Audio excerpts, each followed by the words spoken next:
Hello, and still getting through the backlog from that little tropical cyclone Alfred. I read Agatha Christie's Peter Parker Investigates, and it wasn't at all what I expected. So I read it a long time ago, and I remembered enough to know that Peter Parker was a once-off character. I'm pretty sure only in this book, and it was a good book. So I was happy to reacquire it fairly recently in a whole lot of other Agatha Christie books.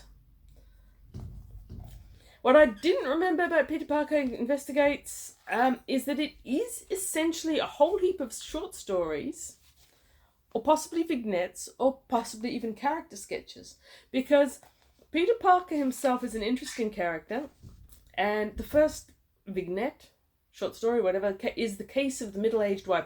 We've got that sort of Canterbury Tales feel to it with a whole heap of sequences, but I don't know that you could really compare it with Canterbury Tales. Okay, so here we've got this little advertisement, and I don't know if you can read that on the screen because I'm not sure how well we're focusing, but what it says is, in the personals, are you happy? If not, consult Mr. Parker Pyne. Okay, not Peter Parker, sorry. Of Richmond Street, etc. And this little image appears throughout the book as many people come forward to consult Mr. Parker Pyne. And the notion is that every single one of these people who comes to him, at least in the first book, in the first stories, is unhappy. He, after a long working life in statistics, he is retired, and he's got this little side business where he believes that everyone's unhappiness can come down to one of 5 different causes. And Agatha Christie is a little bit repetitive in maybe the first 3 or 4 of the stories. First one is the case of the middle-aged wife. The second one is the case of the discontented soldier. That's a great one. That was really fun. The case of the distressed lady. The case of the discontented husband. The case of the city clerk. The case of the city clerk, etc. And comes down to the fact that Mr. Parker Pyne believes that all the unhappinesses come down to 5 different types and that they can normally be cured.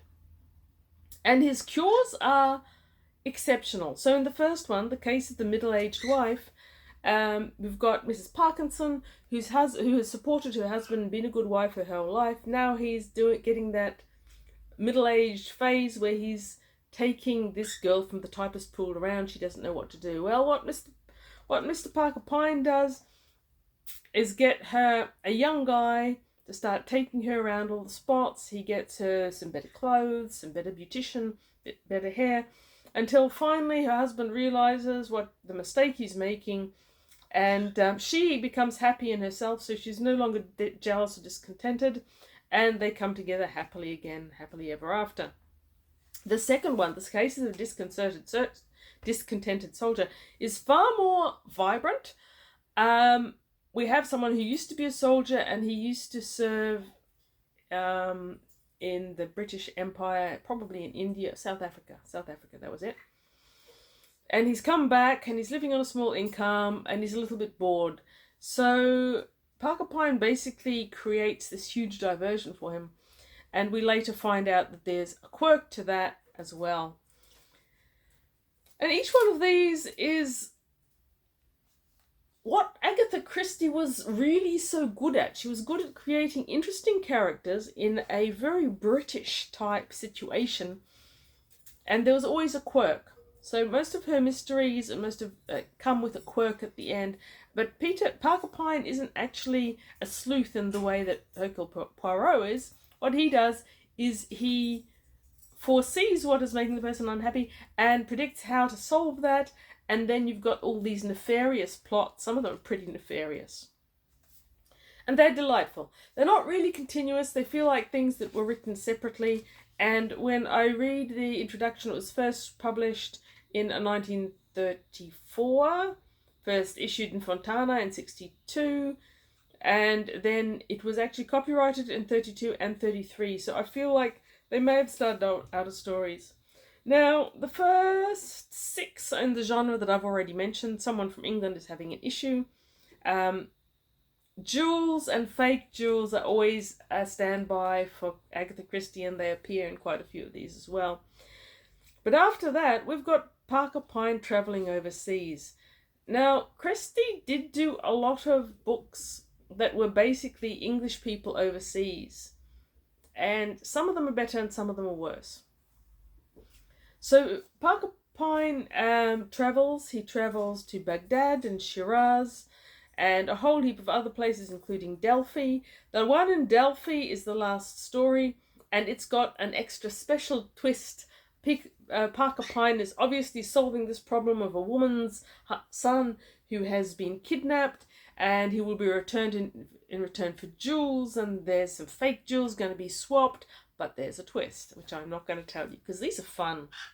These are fun, and really, I think a lot of people would enjoy reading them who wouldn't necessarily think of themselves as Agatha Christie fans. Okay, about those overseas ones, one of them is actually called Death on the Nile. Now, I don't know enough about Agatha Christie to know if this was a short story, Death on the Nile, that led to the more famous one that's been made into hundreds and hundreds of movies and was actually a really good book as well. Or if this is a vignette, she did a Death on the Nile, but then she had another twist in mind that wouldn't fit in the original book, so she made a complete different short story. Whatever it is, this lovely little Fontana, Parker Pyne Investigates. Thoroughly enjoyed it.